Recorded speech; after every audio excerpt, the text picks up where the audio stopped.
Good morning everyone. How are you all? I hope you all are fine. I am Miss Gurmeet Kaur from VII, your social science teacher. Let us start a social science session. I wish you a very warm morning and it's too cold outside, but let's not stop the studies. Let's continue with it. So let's start. The chapter 11 that we are going to today, new political formation in the 18th century. This is the topic. This is the chapter. The topic will be the later Mughals. Okay? So let us start. Chapter 11, page number 84, the new political formations in the 18th century. Now the very firstly class, we will have to have the introduction first, that what is this chapter all about. The decay of the Mughal Empire started during the last 25 years of Aurangzeb's reign. There were serious revolts of the Jat, Satnami and the Sikh. So class, first of all, in the introductory part, what basically we are learning is about the Mughal Empire. We all are aware about the very powerful empires. Mughal Empire was a very powerful empire. It was one of the most important and successful kingdoms. But why it had a fall?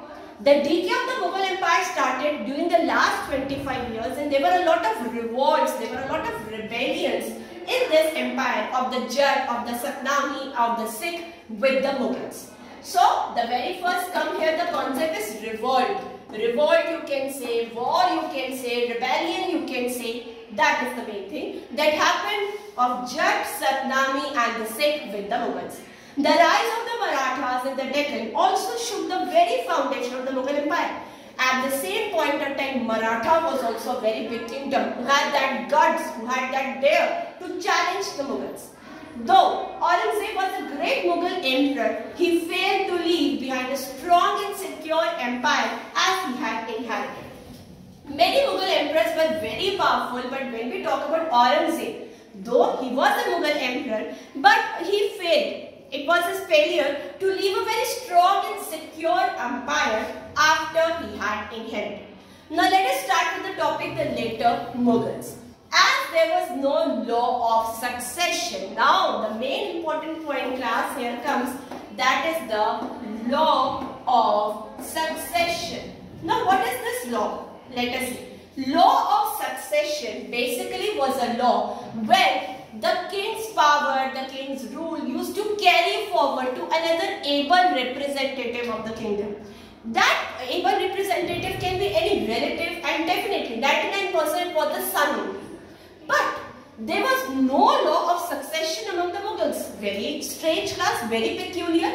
This law of succession, which is very common, that it happens in every house, I guess, in every empire, I guess, that naturally the kingdom used to transfer to the son.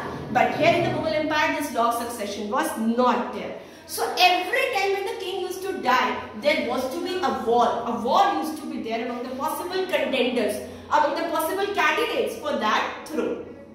After the death of Aurangzeb, a war of succession broke out. And when you know everyone, students, when there is a very powerful kingdom and no definite person is there to carry forward it, obviously everybody will be greedy to have it. So yes, there was a war for it.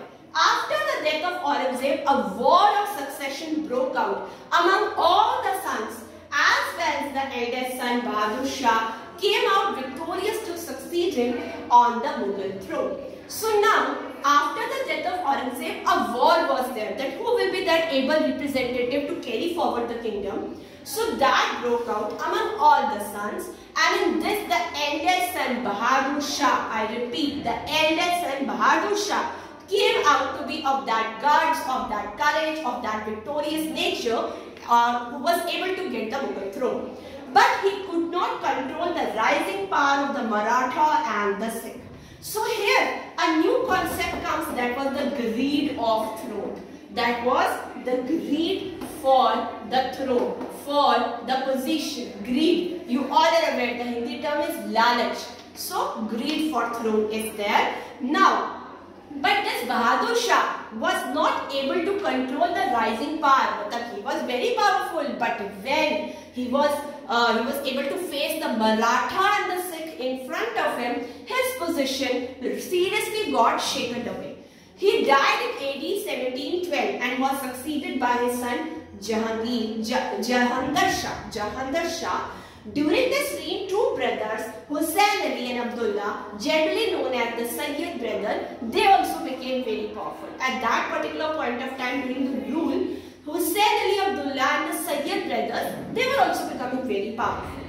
They played an important part in the Mughal politics. Now, a new concept, everyone, that is Mughal politics. That is Mughal politics. Now, what was this Mughal politics? Let us take the understanding. Mughal politics.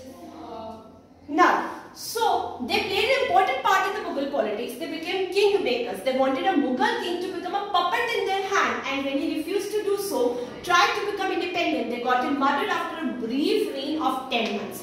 Now the concept of the Mughal politics came into existence. What happened?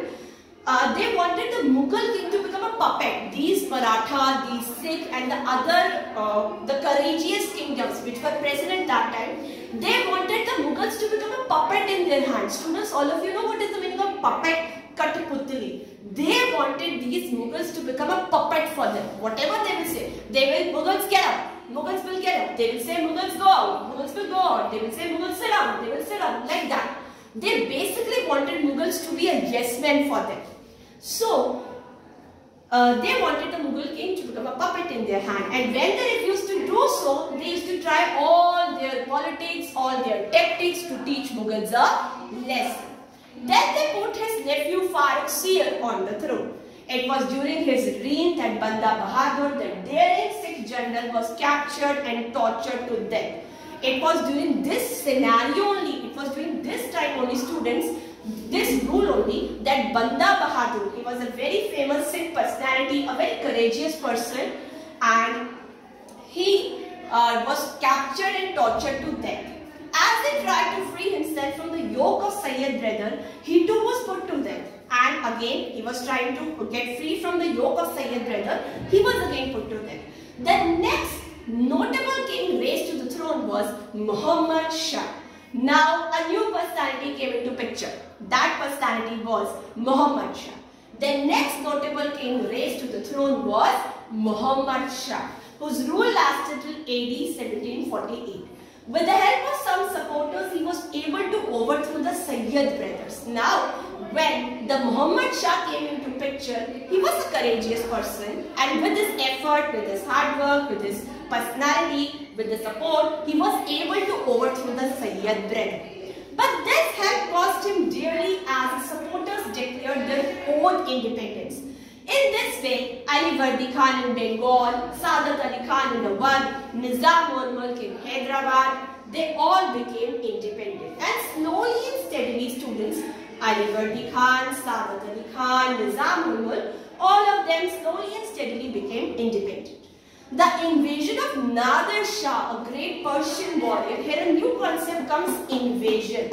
What is invasion? Students, you might have heard the term annex, invade, invasion, conquer. All these basically means when we win a particular region, when we have a victory regarding something, regarding particularly region only, at that point of time we say that that is our invasion. So continuous invasions were there.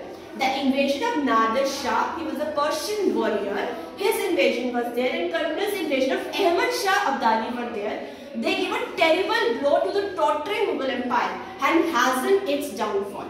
And slowly and steadily, when Nadir Shah invasion was there, Ahmad Shah invasion was there, that was basically shaking the Mughal Empire. That was basically a shake to the it.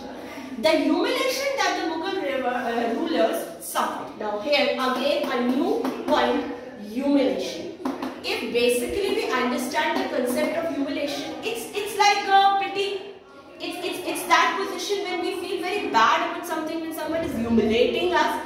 So at that point of time, the Mughal rulers were facing humiliation, which they suffered in these invasions, sealed the fate of the mighty Mughal emperor. Fate, Kismat, Muqaddar. That fate was in a way sealed. That was closed. Why? Because they were becoming very weak. The Mughals were becoming weaker day by day, and that is why their fate, their humiliation, that sealed their fate, that stopped their victory. Soon the Maratha, the Sikh and the Jat increased their power, and hence they became independent, and like this, the Mughals had a downfall. So class, let's have a summary. Basically, in today's topic, we have discussed about the later Mughals, we have discussed the revolts were there, the rebellions were there, law of succession was not there in the Mughal. That generally law of succession means the next able representative. Definitely the son will take over, carry forward the kingdom. But it was not there among the Mughals, so that is why there was a lot of fight among them. And then we discussed about the Mughal politics, how the politics was there during the Mughal Empire. And then we also discussed the political scenario, who came, who defeated, who conquered. Maratha Sikh turned out to be a very courageous kingdoms in front of Mughals, and how due to humiliation, due to their weaknesses, they had a downfall. So it was a wonderful session class. Now I will give the home task.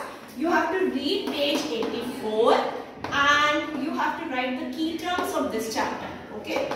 Have a reading of page 84 and write the key terms of chapter number 11. I hope you understood all the concepts very well. Study harder, enjoy your day, have a very good day.